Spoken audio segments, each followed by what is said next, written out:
Bonjour et bienvenue dans cette 24e vidéo de la série Python spécial Machine Learning. Aujourd'hui, je vais vous présenter les bases de l'apprentissage non supervisé, la deuxième branche très connue du Machine Learning et du Deep Learning. Nous allons voir les trois applications les plus importantes qui sont le clustering, la détection d'anomalies et la réduction de dimensions pour qu'à la fin de cette vidéo, vous soyez capable d'écrire vos propres programmes d'apprentissage non supervisé avec scikit-learn.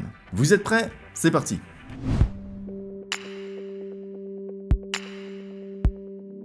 Bon, avant toute chose, qu'est-ce que c'est l'apprentissage non supervisé? Eh bien, c'est une méthode d'apprentissage dans laquelle, au lieu de montrer à la machine des exemples X, Y de ce qu'elle doit apprendre, on lui fournit uniquement des données X et on lui demande d'analyser la structure de ces données pour apprendre elle-même à réaliser certaines tâches. Par exemple, la machine peut apprendre à classer des données en les regroupant uniquement selon leur ressemblance. C'est ce qu'on appelle faire du clustering, ou en français, de la classification non supervisée. Avec cette technique, on peut faire énormément de choses, comme classer des documents, des photos, classer des tweets, segmenter la clientèle d'une entreprise, et dans cette vidéo, on verra comment faire cela avec l'algorithme K-mean clustering. Une autre tâche que la machine peut faire grâce à l'apprentissage non supervisé est la détection d'anomalies. La machine analyse la structure de nos données et parvient à trouver les échantillons dont les caractéristiques sont très éloignées de celles des autres échantillons. Et ça nous permet de développer des systèmes de sécurité, de détection de fraude bancaire, de détection de défaillance dans une usine, et dans cette vidéo, je vais vous montrer comment développer de tels systèmes avec l'algorithme Isolation Forest. Pour finir, une troisième application très populaire de l'apprentissage non supervisé est la réduction de la dimensionnalité. En fait, en analysant la structure de nos données, la machine est capable d'apprendre comment simplifier cette structure tout en conservant les principales informations. Pour vous donner un exemple, c'est comme si la machine étudie la structure d'un dessin et apprend à redessiner ce dessin de façon plus simple tout en conservant les principaux éléments. D'un point de vue mathématique, la machine apprend en fait à projeter nos données dans des espaces de plus petites dimensions, et un des algorithmes qui permet de faire cela est l'analyse en composantes principales, ou PCA pour les intimes. Et je dois bien vous dire que les applications de cet algorithme sont absolument géniales. On peut non seulement simplifier la complexité superflue que pourrait avoir un dataset, ce qui facilite alors beaucoup l'apprentissage de la machine pour des problèmes de régression ou de classification, mais on peut également visualiser en 2 dimensions ou en 3 dimensions des espaces qui vont bien au-delà de notre imagination. Bref, voyons comment fonctionnent tous ces algorithmes et comment les mettre en place avec scikit-learn. C'est parti.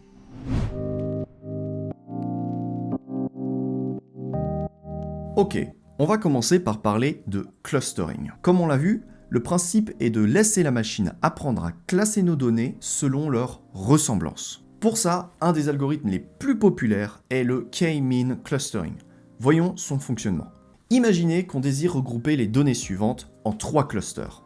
Pour ça, on va commencer par placer 3 points appelés centroïdes au hasard parmi nos données. Ensuite, on affecte chaque point du dataset au centroïde le plus proche, ce qui nous donne 3 clusters, puis on déplace chaque centroïde au milieu de son cluster. Ensuite, on recommence. On affecte chaque point de notre dataset au centroïde le plus proche, puis on déplace chaque centroïde au centre de son cluster. Et on va continuer ainsi jusqu'à ce que les centroïdes convergent vers une position d'équilibre. Donc, vous l'aurez compris, l'algorithme de K-mean clustering est en fait un algorithme itératif qui fonctionne en 2 étapes. Première étape, on affecte les points du dataset au centroïde le plus proche. Deuxième étape, on calcule la moyenne de chaque cluster et on y déplace le centroïde. Voilà, c'est aussi simple que ça. Maintenant, selon la position initiale de nos centroïdes, il est possible que ces derniers convergent vers de mauvaises positions. Par exemple, comme ceci. Heureusement, il existe une solution pour éviter ça. La solution, C'est tout simplement d'exécuter l'algorithme de K-mean clustering plusieurs fois d'affilée, en modifiant à chaque fois la position initiale de nos centroïdes. Pour chaque résultat donné, on mesure la distance entre les points d'un cluster et le centre de ce dernier, et on retient la solution pour laquelle la somme de ces distances est la plus petite.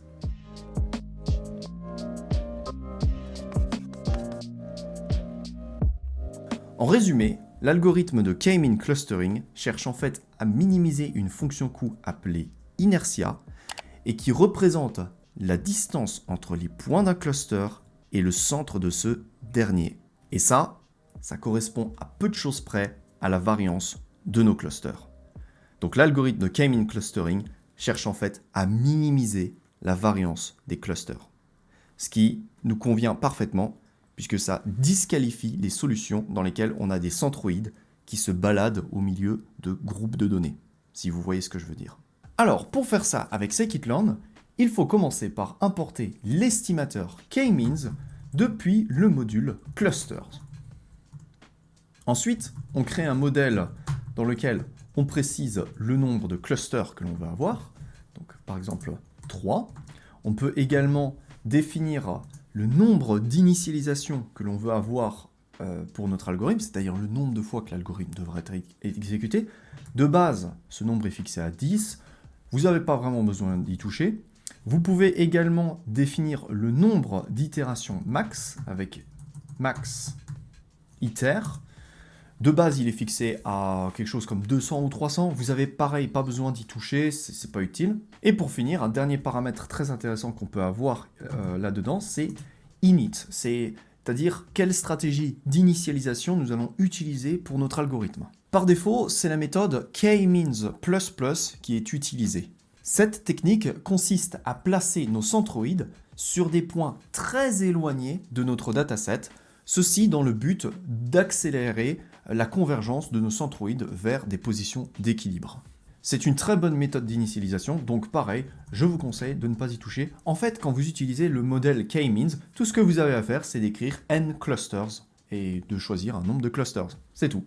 Ensuite, on va utiliser les méthodes habituelles qu'on utilise toujours avec un transformer ou dans de l'apprentissage supervisé, c'est-à-dire fit pour entraîner notre modèle. Donc on va l'entraîner sur les données X qui sont ici présentes. Et une fois que notre algorithme a été entraîné, on peut voir comment sont classés nos différents échantillons avec l'attribut labels, ou bien en utilisant la méthode predictX qu'on aurait dans un transformer classique. Et voici le résultat. Pour le fun, on peut visualiser comment sont classées nos données avec Matplotlib. Donc pour ça, on va copier-coller la ligne de notre dataset. Et pour le paramètre C, c'est-à-dire les couleurs, on va écrire que C est égal à model.predictX. Et ça nous donne le résultat suivant. C'est cool, hein? Bon, pour compléter tout ça, on peut aussi afficher la position finale de nos centroïdes. Donc pour ça, il suffit d'écrire model.clusterCenters. Et donc on obtient un tableau de 3 lignes et de 2 colonnes. Pourquoi 3 lignes de colonnes? Parce qu'on a 3 centroïdes et 2 variables. Donc on a les coordonnées du premier centroïde, les coordonnées du deuxième centroïde, etc. Donc si on voulait afficher tout ça avec Matplotlib en faisant 0 et ensuite on va faire virgule 1, donc on aura tous nos centroïdes pour l'axe 0 et tous nos centroïdes pour l'axe 1 qui sont affichés dans notre graphique. Et en couleur, on va les faire, disons, rouge. Donc on fait C égale R, on ferme la parenthèse, et voilà, on a la position finale de nos centroïdes. Donc c'est grâce à ces centroïdes qu'on va pouvoir faire de futures prédictions. Si jamais on a tout d'un coup un nouvel échantillon qui arrive dans nos données, un échantillon qui se situerait par exemple là où j'ai la souris, eh bien, pour savoir à quel cluster il appartient, on va tout simplement calculer sa distance avec les 3 centroïdes, et la distance la plus proche, ce sera ce centroïde-là, donc il appartiendra au cluster turquoise, on va dire. Et puisqu'on parle de calcul de distance, on va aussi voir comment calculer l'inertia, c'est-à-dire la fonction coût de notre modèle. Donc pour ça, on peut écrire model.inertia. Donc il y a un attribut qui nous donne donc la somme des distances entre les points d'un cluster et le centroïde, donc elle est de 30. Alors 30 quoi? Eh bien ça dépend quelles sont vos unités avec lesquelles vous travaillez dans votre dataset. Si vous avez des euros pour certaines variables, des centimètres si vous faites des fleurs d'iris, ça dépend de l'unité que vous avez. Et on peut aussi utiliser la méthode score, qui va nous donner cette même valeur, mais exprimée de façon négative. Donc voilà, on obtient moins 30,87. C'est pas mal, hein? C'est sympa le clustering. D'ailleurs, il y a une autre chose qu'on peut faire avec K-mean clustering, c'est l'utiliser en tant que transformer.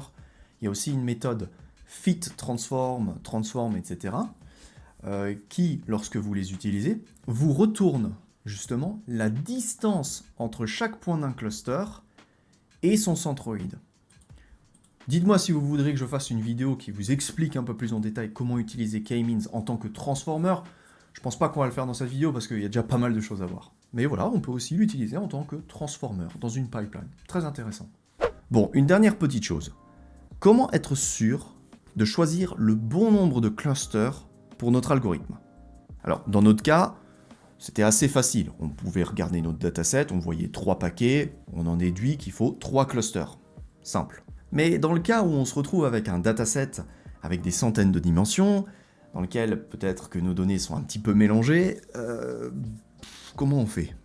Eh bien, il existe une technique appelée Elbow Method, qui consiste à tracer l'évolution du coût de notre modèle en fonction du nombre de clusters, et de détecter dans ce graphique une zone de coude. Cette zone nous indique le nombre de clusters optimal, c'est-à-dire celui qui nous permet de réduire au maximum le coût de notre modèle, tout en conservant un nombre raisonnable de clusters. Parce que bien évidemment, si le but est simplement de minimiser la fonction coût, alors il suffit de créer autant de clusters que l'on a de points dans notre dataset. Du coup, le coût est égal à 0.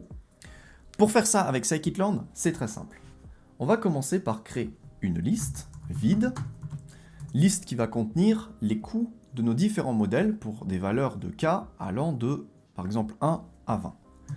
Ensuite, on crée une variable kRange dans laquelle on définit la rangée de valeurs qu'on veut tester, par exemple de 1 à 20, et on crée une boucle for k in kRange, double point. Qu'est-ce qu'on va faire? Eh bien, on va créer un modèle égal k-means en prenant comme nombre de clusters petit k. Ce modèle, on va l'entraîner sur nos données x, et une fois qu'on a entraîné le modèle, on va calculer son coût et on va rentrer son coût dans la liste inertia. Donc on écrit inertia.append, et qu'est-ce qu'on fait? On écrit modèle.inertia.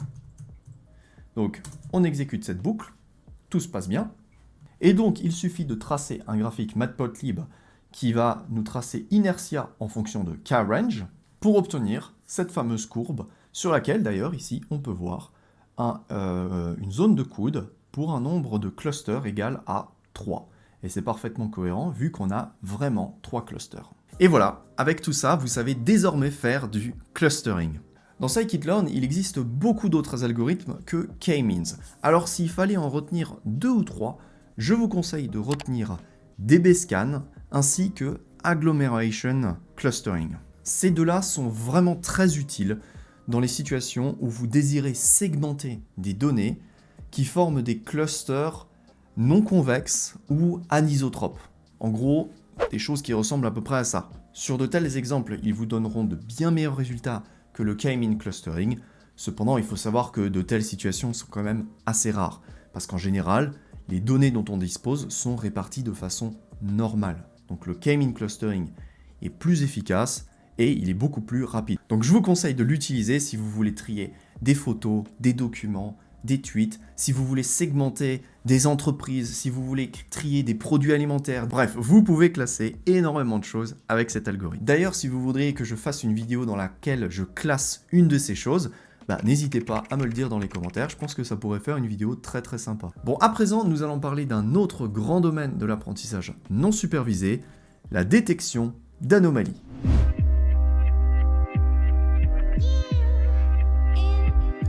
Comme on l'a vu au début de la vidéo, La détection d'anomalies est une technique d'apprentissage non supervisée qui consiste à détecter dans notre dataset les échantillons dont les caractéristiques X sont très éloignées de celles des autres échantillons.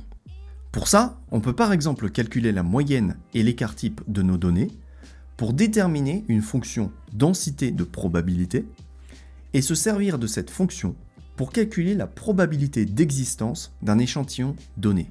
Quand cette probabilité est en dessous d'un certain seuil, alors l'échantillon est considéré comme anormal. Cette technique fonctionne très bien, mais dans cette vidéo, je vais vous montrer une méthode plus moderne et plus efficace pour faire ce genre de choses. Cette méthode, c'est l'algorithme Isolation Forest. L'idée est la suivante. Dans notre dataset, nous allons effectuer une série de splits aléatoires et nous allons compter le nombre de découpes qu'il faut effectuer pour réussir à isoler nos échantillons. Plus ce nombre est petit, et plus il y a de chances qu'un échantillon soit en fait une anomalie. Je vous montre un exemple. Prenons le dataset suivant et effectuons au hasard un premier split, c'est-à-dire une première découpe. Pour ça, on commence par choisir une de nos variables au hasard, par exemple x1, et on trace quelque part au hasard un trait orthogonal à x1.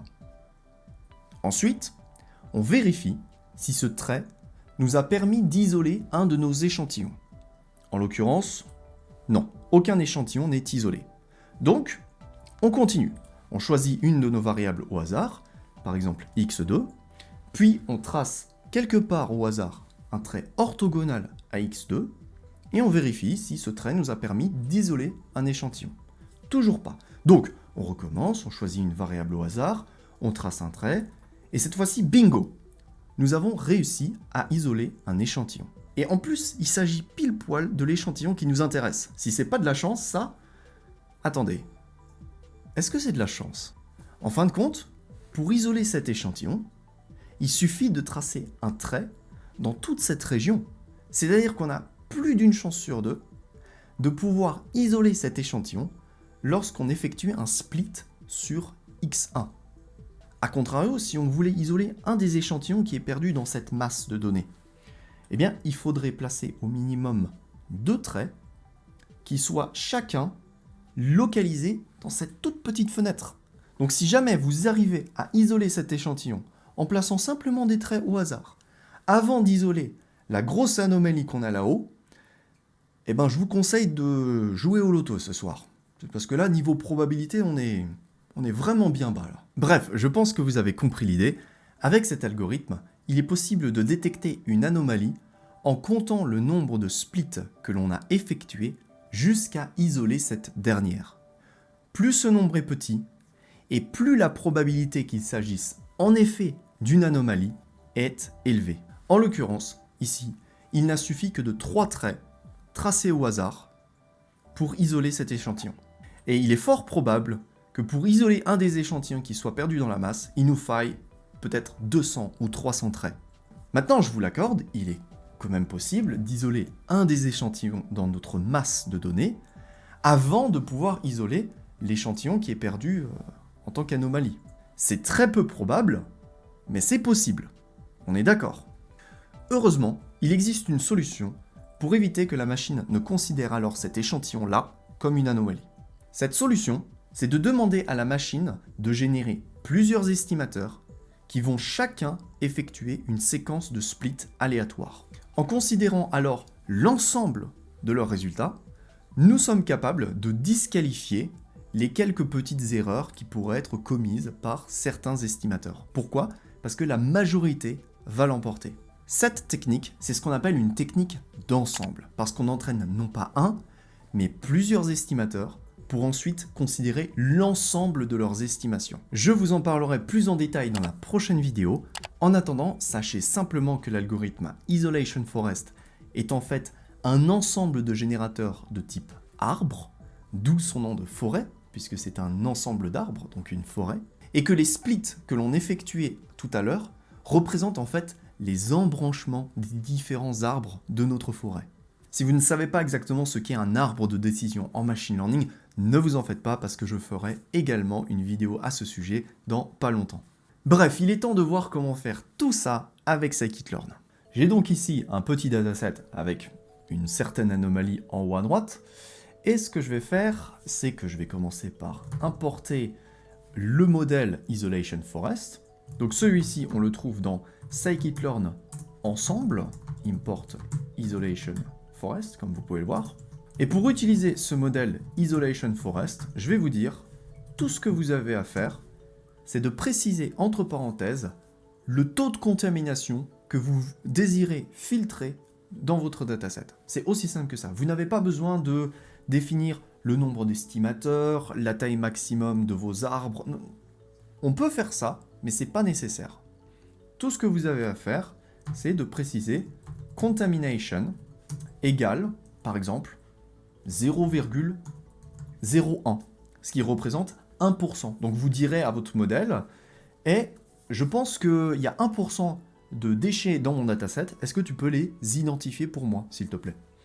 Et donc, voilà, si on exécute ce modèle, bien sûr, on ne l'a pas encore exécuté, il faut l'entraîner, donc on va faire modèle.fitx, donc voilà, il n'y a pas de bug, tout va bien. Et comme ce qu'on avait fait tout à l'heure, on peut tout simplement prendre la ligne du dessus, la recopier, et écrire c égale modèle.predictx pour identifier notre anomalie. Voilà, c'est aussi simple que ça. Maintenant, comme je vous le disais dans l'introduction, vous pouvez utiliser cette technique pour détecter tout type d'anomalie, que ce soit des fraudes bancaires, des défaillances techniques dans une usine, un comportement anormal sur une caméra de surveillance, ou tout simplement les outliers qui pourrait y avoir dans un dataset que vous désirez nettoyer.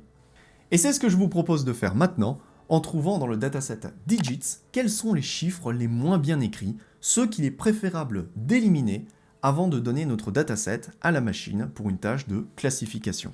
Donc le dataset digits de scikit-learn, vous pouvez le charger depuis le module datasets, et c'est un dataset qui contient 1797 échantillons, c'est-à-dire 1797 images de chiffres qui sont écrits, des chiffres allant de 0 à 9, et ces chiffres sont écrits sur des images qui font 64 pixels, et ce sont des carrés. Donc si on veut en observer une de ces images, on peut faire plt.imageShow de l'une des images qui est enregistrée ici, donc on fait image, et on va tout simplement prendre une au hasard, donc voilà, ça c'est une des images, et c'est un 1, voilà, c'est un 1.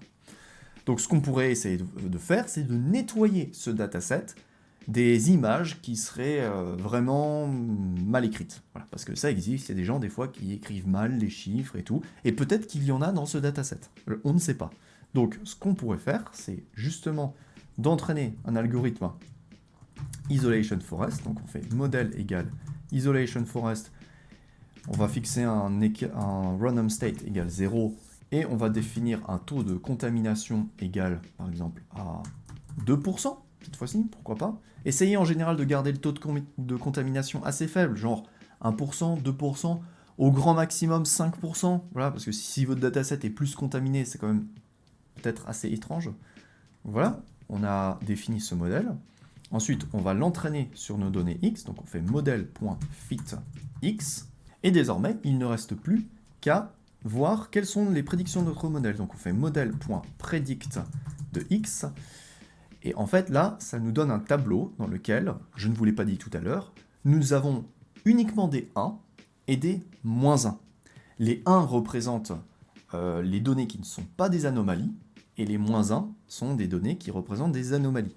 Donc c'est pour ça que dans notre tableau là, on voit principalement que des 1 au début et à la fin. Parce que forcément, il va y avoir beaucoup de données normales, vu qu'on va avoir uniquement 2% de nombres qui sont des moins 1. Donc si on veut filtrer tout ça et afficher tout ça, ce qu'on va faire, c'est qu'on va faire du Boolean indexing. Donc on va commencer par créer une variable outliers qui va comprendre toutes les prédictions qui sont égales à moins 1. Donc, si on regarde à quoi ressemble outliers, c'est un tableau booléen dans lequel on va avoir des false et quelques trous aux endroits où, en effet, nous avons modèle.predict qui est égal à moins 1, c'est-à-dire une anomalie. Ensuite, avec ce tableau outliers, ce qu'on peut faire, c'est de tout simplement l'injecter dans X, Y ou bien image. Donc, on va écrire image de outliers Donc à ce moment-là, on n'a plus que les images, les quelques images pour lesquelles nous avons des outliers, et on va choisir la première de ces images.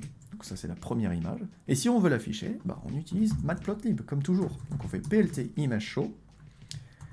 Et voilà, ça c'est une des anomalies de notre dataset. Et vous savez quoi, je sais même pas ce que c'est. On dirait que c'est un 2, mais en effet, notre algorithme a marché. Il nous a trouvé les éléments bizarroïdes de notre dataset. Donc, voilà, typiquement, je ne sais pas ce que c'est ça, moi je suis désolé, mais... donc pour voir ce que c'est, on pourrait faire plt.title pour lui donner un titre, et comme titre, on va lui demander de filtrer Y avec que les outliers et prendre le premier outlier. Et en effet, c'est un 2. Bon, pour conclure avec la détection d'anomalies, nous avons vu dans cette vidéo l'algorithme Isolation Forest, qui est à l'heure actuelle un des meilleurs algorithmes de sa catégorie. Son point fort, c'est qu'il est capable d'analyser des datasets de très grande dimension, c'est-à-dire des datasets dans lesquels il y a beaucoup de variables. Mais pour ajouter une corde à votre arc, je vous conseille également de jeter un œil à l'algorithme Local Outlier Factor. Cet algorithme repose sur la méthode des voisins les plus proches et permet de faire ce qu'on appelle de la novelty detection, c'est-à-dire qu'on demande à la machine d'analyser nos données X, non pas pour trouver des anomalies dans le train set, mais pour trouver des anomalies dans le test set, c'est-à-dire dans les données du futur. Donc voici les choses très importantes qu'il y a à savoir sur la détection d'anomalies. À présent, je vous propose de finir cette vidéo en beauté, puisque je vais vous montrer comment visualiser en 2 dimensions ce dataset Digits qui en contient actuellement 64. Pour ça, on va voir la 3e technique ultra populaire de l'apprentissage non supervisé, la réduction de la dimensionnalité.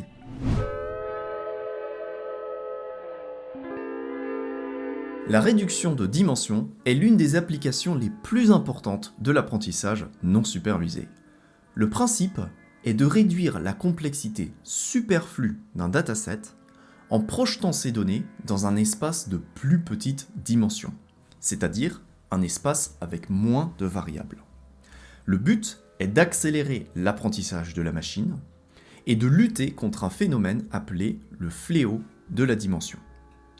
Pour ça, un des algorithmes les plus populaires est l'analyse en composantes principales. Le principe est de projeter nos données sur des axes appelés composantes principales, en cherchant à minimiser la distance entre nos points et leur projection. De cette manière, on réduit la dimension de notre dataset tout en préservant au maximum la variance de nos données. Et c'est ça le plus important dans l'analyse en composantes principales. Préserver un maximum de variance pour obtenir la projection qui soit la plus fidèle possible à nos données. Pour faire ça d'un point de vue mathématique, on calcule la matrice de covariance de nos variables, qui nous indique comment les données évoluent les unes par rapport aux autres, puis on détermine les vecteurs propres de cette matrice, c'est-à-dire les vecteurs qui facilitent l'interprétation de cette matrice. Si vous ne connaissez pas ces choses-là, matrice de covariance, vecteurs propres, ne vous en faites pas, car tout est déjà implémenté dans scikit-learn. Donc, pour faire de la réduction de dimension, il suffit de charger le transformer PCA depuis le module Decomposition, de préciser le nombre de dimensions sur lesquelles vous désirez projeter vos données, et de transformer vos données avec la méthode FitTransform. Voilà, c'est aussi simple que ça. Maintenant, la question c'est comment choisir le nombre de composantes sur lesquelles projeter nos données? Eh bien, il y a 2 cas possibles. Le premier cas, c'est celui dans lequel vous cherchez à visualiser vos données dans un espace 2D ou 3D. Pour ça, c'est très simple, le nombre de composantes va être égal à 2 ou 3, c'est vous qui choisissez. L'autre cas de figure, c'est celui dans lequel vous cherchez à compresser vos données pour accélérer l'apprentissage de la machine sur des tâches de classification ou de régression. Pour ça, il faut choisir le nombre de composantes de telle sorte à préserver entre 95 et 99% de la variance de vos données. En effet, plus on réduit la dimension d'un dataset, plus on perd en qualité, c'est-à-dire en variance. C'est logique. Notre but est donc de réduire au maximum la dimension d'un dataset, tout en minimisant la perte de qualité. C'est pourquoi il est conseillé de choisir le nombre de composantes de telle sorte à garder 95 à 99% de la variance originelle de nos données. Voilà, donc je vous propose de voir comment faire ces deux choses en commençant par la visualisation de données. On va donc prendre le dataset digits qui contient 64 variables et on va chercher à projeter ces 64 variables dans un espace 2D pour ensuite visualiser cet espace dans un graphique. Pour ça, on va créer un modèle PCA dans lequel le nombre de composantes va être égal à 2.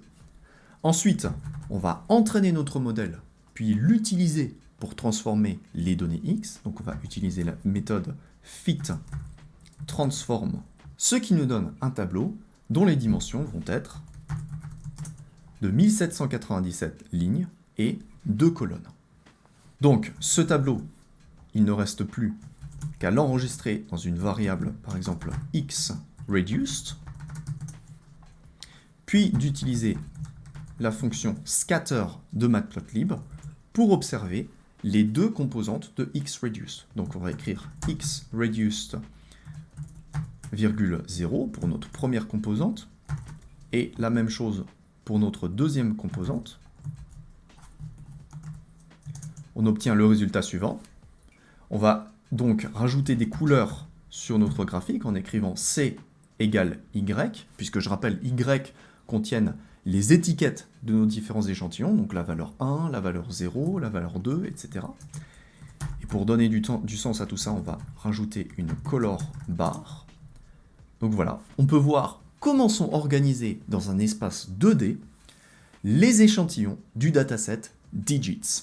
Donc on va retrouver les chiffres 0 qui sont tout là-haut, le chiffre 1 qui est plus en bas ici, donc il est assez éloigné du 0, ce qui a du sens parce que le 0 ça a une forme bien circulaire alors que le 1 c'est une barre, donc c'est pas très proche l'un de l'autre.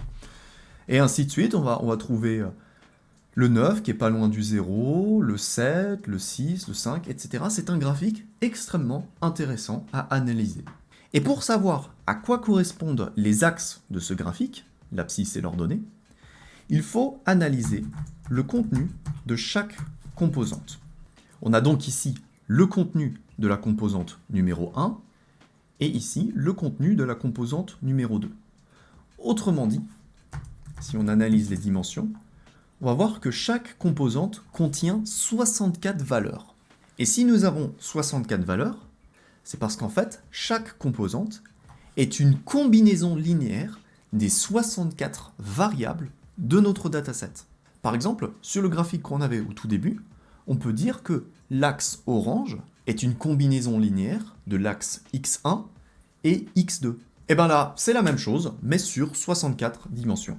Donc, si on examine assez longtemps les différentes valeurs qu'il y a dans chaque composante, on est un peu en mesure de comprendre à quoi correspondent chacun des deux axes. Mais je vous cache pas que ça reste quand même assez abstrait et assez difficile à faire. À présent, voyons comment utiliser l'analyse en composante principale pour compresser un dataset dans le but d'accélérer l'apprentissage de la machine. Comme on l'a vu, le but est de préserver entre 95 et 99% de la variance de nos données. Pour ça, on va commencer par entraîner notre modèle PCA sur le même nombre de dimensions que l'on a dans X, c'est-à-dire 64. Ensuite, nous allons examiner quel est le pourcentage de variance préservé par chacune de nos composantes. Donc pour ça, on écrit explain variance ratio, ce qui nous donne le pourcentage de variance qui est préservé par chacune des composantes, donc la composante 1, la composante 2, la composante 3, etc. Et ce qu'on va faire, c'est que l'on va faire la somme cumulée de toutes ces variances, de tous ces pourcentages.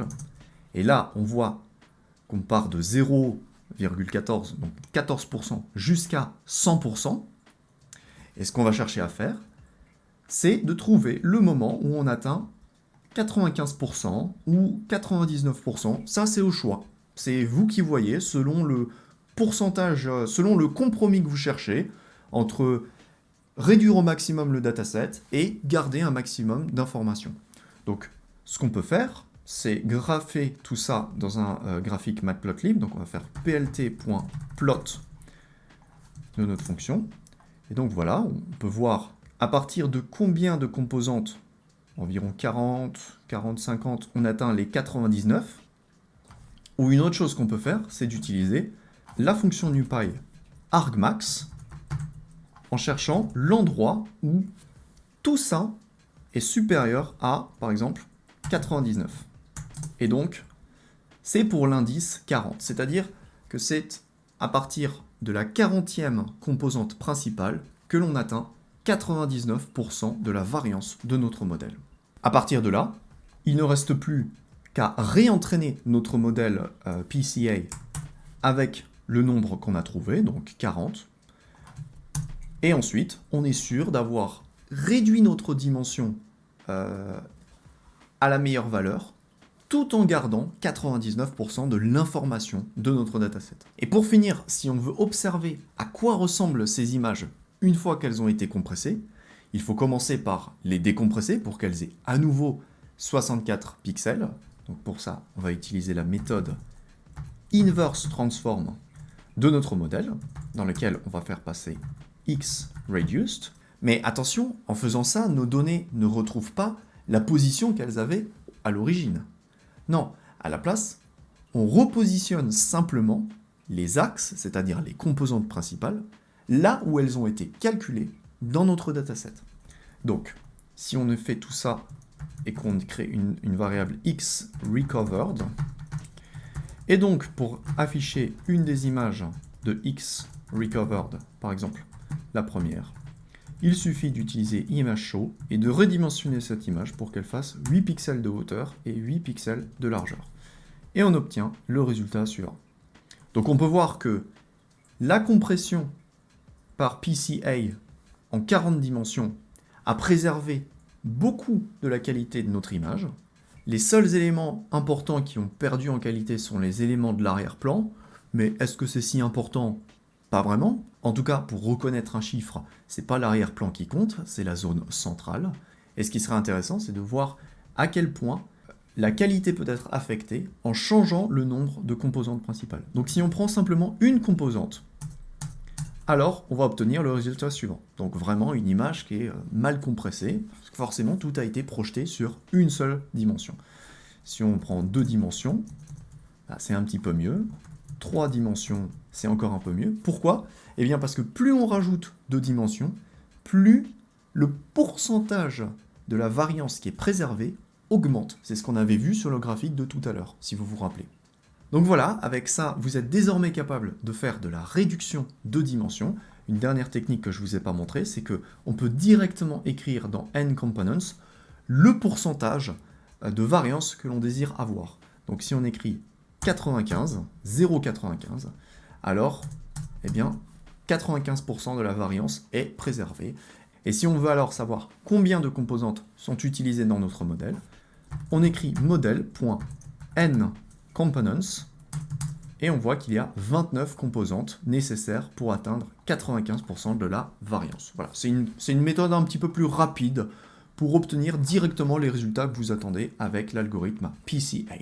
Pour finir avec cet algorithme, j'aimerais vous dévoiler quelques informations très importantes à connaître afin de bien l'utiliser.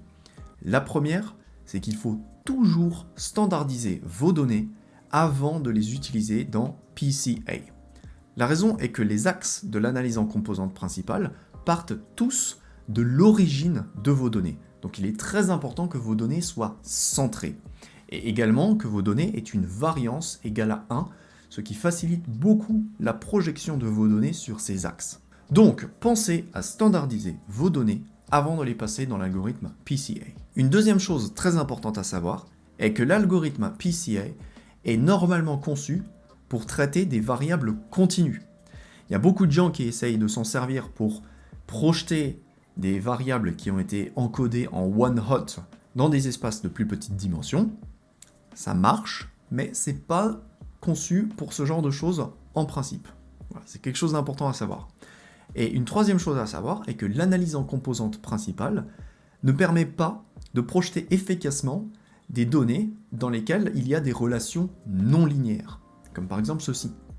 Dans ce cas de figure, eh bien, on préfère utiliser des techniques de manifold learning, comme la technique ISOMAP ou le très célèbre TSNE. Je vous en parlerai à l'avenir dans d'autres vidéos.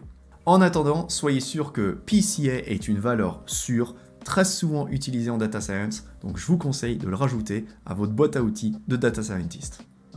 Voilà, c'est la fin de cette vidéo. Comme d'habitude, merci de vous abonner si la vidéo vous a plu. N'hésitez pas à partager vos questions dans les commentaires, à me dire ce que vous pensez de l'apprentissage non supervisé, à partager vos idées de projets si vous voulez faire du clustering, de la détection d'anomalies ou de la réduction de dimensions. En parallèle de ça, si vous voulez rejoindre notre communauté de data scientists pour poser vos questions, il n'y a pas de souci, il suffit de cliquer sur notre Discord en lien dans la description.